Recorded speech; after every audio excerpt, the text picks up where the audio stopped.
So hello everyone. So again आपका स्वागत है। मेरा नाम हर्षित है और प्रीवियस वीडियो में अपन ने डिस्टिलेशन कॉलम के टाइप्स पढ़े थे, तो उसको कंटिन्यू करते हुए आज हम शुरू करने जा रहे हैं एक बेहद ही इम्पोर्टेंट टाइप ऑफ डिस्टिलेशन जो कि बहुत ही ज़्यादा यूज़ करते हैं केमिकल इंडस्ट्री में, पेट्रोलियम इंडस्ट्री में, ठीक है। और जिसका नाम है आपका फ्रैक्शनल डिस्टिलेशन, ठीक है। तो काफ़ी होता है ये यूज़ इंडस्ट्री में, और यह लार्ज स्केल प्रोडक्शन के लिए यूज़ करते हैं अपन। स्मॉल स्केल के लिए अपन बात कर रही थी कि जो आपका बैच डिस्टिलेशन है वह काम करता है, बट अगर आपका लार्ज स्केल करना है डिस्टिलेशन तो आपका फ्रैक्शनल डिस्टिलेशन वर्क करेगा वहाँ पर, ठीक है। तो जो आने वाले वीडियोज़ हैं उसमें अपन मोस्टली इस टॉपिक के बारे में ही डिस्कस करेंगे। उसके अक्रॉस अपन मास बैलेंस करेंगे और उसके अक्रॉस अपन जो नंबर ऑफ स्टेज हैं वो निकालते हैं ना ग्राफ के थ्रू, वो अपन निकालना सीखेंगे। और अपन उनको एक्सेल में भी कैसे निकालते हैं वो भी अपन सीखेंगे, ठीक है। साथ में ये आपका टॉपिक कंप्लीट होता है मतलब डिस्टिलेशन, उसके बाद मैं सिमुलेशन शुरू करूँगा जिसमें मैं एस्पन प्लस आपको सिखाऊंगा कि कैसे उसको यूज़ करते हैं और कैसे डिस्टिलेशन कॉलम उस पर डिज़ाइन करते हैं। उसके बाद फिर वेरियस चीज़ें हैं, लाइक हीट एक्सचेंजर डिज़ाइन करना है तो वो अपन ADR पे सीखेंगे। तो वो सारी चीज़ें अपन आगे जो वीडियो आएंगे उनमें सीखेंगे, ठीक है।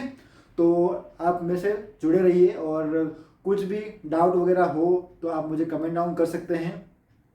और अगर आपको मेरे बारे में और जानना हो कि मैं क्या करता हूँ या मैं किस फील्ड में हूँ, मतलब किस रोल पे वर्क करता हूँ, या आपको कोई गाइडेंस की ज़रूरत है इस फील्ड में आने के लिए, तो आप मुझे कमेंट डाउन कर सकते हैं कि सर मुझे गाइडेंस चाहिए थोड़ा सा, तो मैं आपको हेल्प करूँगा, ठीक है।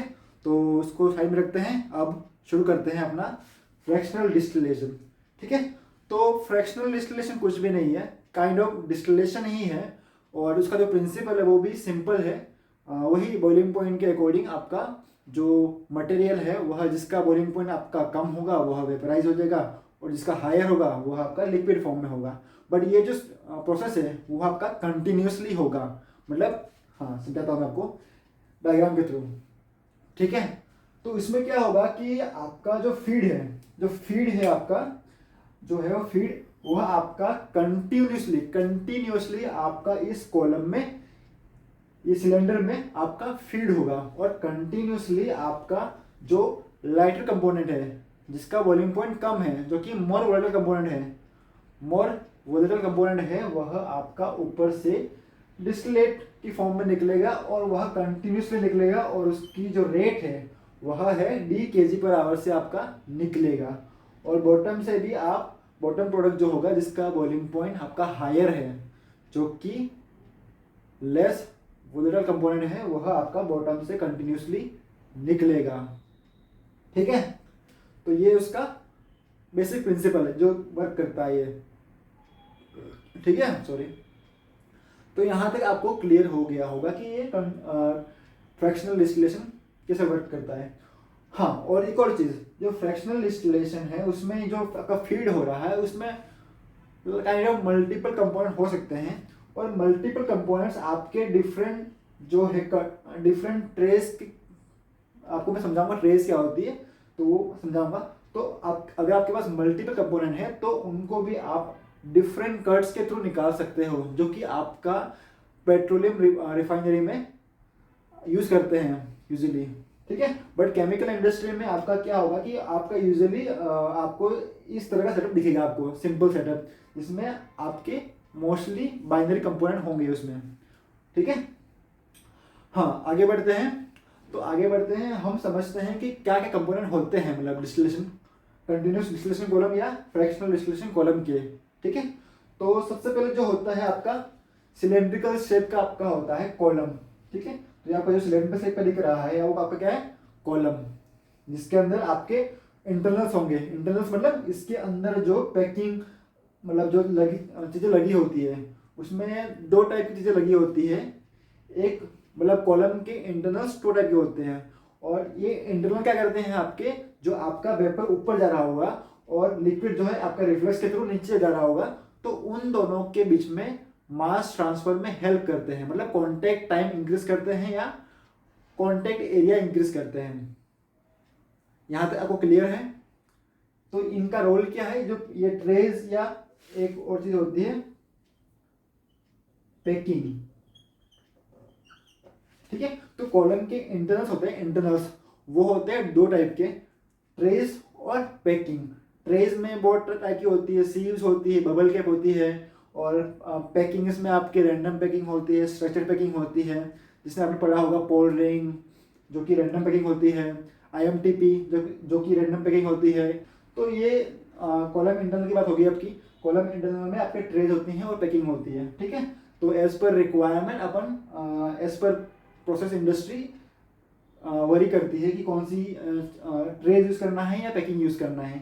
बट जो मैंने फेस किया है, मतलब जो मैंने जिस इंडस्ट्री में गया हूँ मैं, उस इंडस्ट्री में मैंने ओनली पैकिंग्स ही देखी है। बट जो ट्रेस है वो यूजुअली आपकी पेट्रोलियम इंडस्ट्री में पाई जाती है, ठीक है। आगे बढ़ते हैं। जो नेक्स्ट कंपोनेंट है आपका इस फ्रैक्शनल डिस्टिलेशन का, वो है आपका कंडेंसर, ठीक है। तो कंडेंसर क्या करेगा कि आपके जो भी वेपर बन के जा रहे हैं उनको कंडेंस करेगा और आपका डिस्टिलेट फॉर्म करेगा, मतलब इसको जो अगर वेपर है तो उनको लिक्विड में कन्वर्ट करेगा। और यहाँ पर उसके अंदर कोई भी यूटिलिटी लगी होती है, यूटिलिटी बोले तो cooling water, chill brine, as पर द बॉइलिंग पॉइंट या जो भी आपका टेम्परेचर जा रहा है वेपर का, उसके अकॉर्डिंग आपका रहेगा वो, ठीक है। तो ये कंडेंसर हो गया। कंडेंसर के बाद आपका आता है डिकेंटर। तो डिकेंटर में क्या होगा कि अगर आपको मान लीजिए कि पानी और टोलिन आ रहा है आपका, मतलब टॉप से, बट आ नहीं सकता, नहीं आ सकता है। अगर मान लीजिए आपका पानी और टोलिन आ रहा है ऊपर से, तो पानी और टोलिन को सेपरेट करने के लिए आपने डिकेंटर लगाया है, ठीक है। तो क्या होगा कि जो भी आपका पानी होगा वो सेटल होकर नीचे से वापस रिफ्लक्स में चला जाएगा, और आपका जो टोलिन होगा ऊपर उसकी लेयर बन के एज पर लेयर डेंसिटी, क्योंकि आपका वाटर का जो डेंसिटी होता है वो हायर होता है एज कम्पेयर टू टोलिन, तो आपका टोलिन ऊपर से डिस्टिलेट की फॉर्म में निकल जाएगा, ठीक है। और बॉटम प्रोडक्ट, ठीक है। तो यहाँ तक आपको क्लियर है। और ये जो आपका कंट्रोल लगा है, हम इसमें क्या करते हैं, एक पर्टिकुलर रेट फिक्स करते हैं कि इस रेट से ही आपका डिस्टिलेट निकलेगा। और सिमिलरली यहाँ पर भी कंट्रोल लगाते हैं, नहीं यहाँ पर कंट्रोल नहीं लगाते हैं, एज पर दैट अपन यहाँ पर भी लगा सकते हैं कंट्रोल। तो एज पर दैट अपन जो रिफ्लक्स रेशियो है उसको भी सेट करते हैं, ठीक है। और आगे बढ़ते हैं। जो आपका नेक्स्ट कंपोनेंट है आपका वो है पंप और रीबॉयलर, ठीक है। सो पंप क्या करता है कि ये दो टाइप के आपके वो होते हैं, सेटअप होते हैं रीबॉयलर के। एक होता है फोर्स रीबॉयलर और एक होता है थर्मोसाइपन और एक और होता है केटल टाइप का, ठीक है। तो ये डिफरेंट काइंड ऑफ होते हैं रीबॉयलर। तो रीबॉयलर क्या करता है आपका कि जो भी आपका बॉटम में लिक्विड आ रहा है और जो आपका मटेरियल पड़ा होगा सब में आपका, ठीक है, तो उस बॉटम ऑफ द कॉलम का आपका जो टेम्परेचर है उसको मेंटेन करता है ये रीबॉयलर। मतलब ये पार्शियली वेपराइज करता है और कुछ लिक्विड और कुछ वेपर इसमें फीड होते हैं और यहाँ का जो टेम्परेचर है वो मेंटेन करता है। और साथ में अपन कंटिन्यूसली बॉटम प्रोडक्ट कलेक्ट करते हैं। अपन ने यहाँ पर कंट्रोल वॉल लगा रखा है। कंट्रोल वॉल क्या करता है, आपका लिंकेज होता है उसके LT से,